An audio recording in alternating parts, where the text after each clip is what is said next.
We got to stop living in la la land, okay? All of that, my kid would never, that's la la land. And let me explain to you why. Every killer, drug dealer, rapist, all of that is somebody's child. Somebody who thought their kid could never, but their kid did.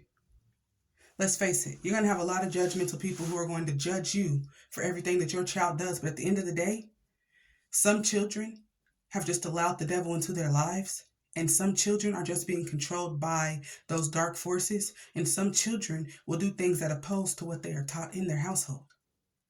Because your parents are not your only influences. So many people try to make you feel like you're the only influence your child has, but no. The music they listen to, the teachers at school, the students at school, the people that they see walking past the car, the types of conversations they hear at the grocery store, at the gas station, what's on their game systems, what's on YouTube. There are so many other influences than just the people in the household. You don't know what your child is capable of. My child would never fight anybody, but your kid is the biggest bully at school. My child would never be gay, but your kid is out here kissing everybody that look like them. You don't know what your kid would or wouldn't do. Because guaranteed, no matter what other people say, guaranteed, your children are going to do things outside of the home that they don't do in the home. You could be so strict. You could be such a stickler for you are not allowed to do this. But when your kid walks outside of those doors, they're no longer under your territory. They're no longer under your govern. They're doing whatever they want to do. So that's why it's our job to instill as much God and as much peace and as much light and as much positivity into them as we can. Because once they're not reachable, we can't control what they do. Once we're not in the same room with them, we can't control the way that they react.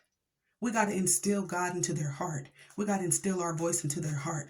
We got to instill values and respect into their heart.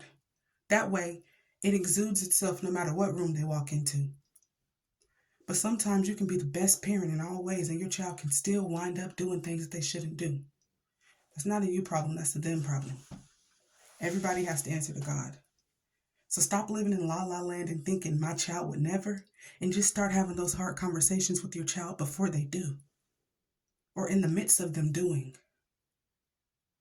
Them prisons are not full of parentless children.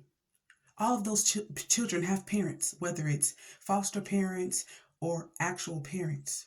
All of those kids have parents. Somebody's child did. Somebody's child is. It just might be yours. So stop living in la la land and just have those hard conversations with your kids. Tell them what the repercussions of them doing such things will be. Tell them how it makes other people feel when they talk the way that they do or when they act the way that they do. Just give them real life experiences that you've had or that you've seen so that they can be shaped and molded into people who are comfortable to be around, into people who have a good heart, into people who think godly instead of worldly. Let's shape them. But let's stop living in la la land and thinking it could never be them. That's all I got to say. Y'all have a blessed day.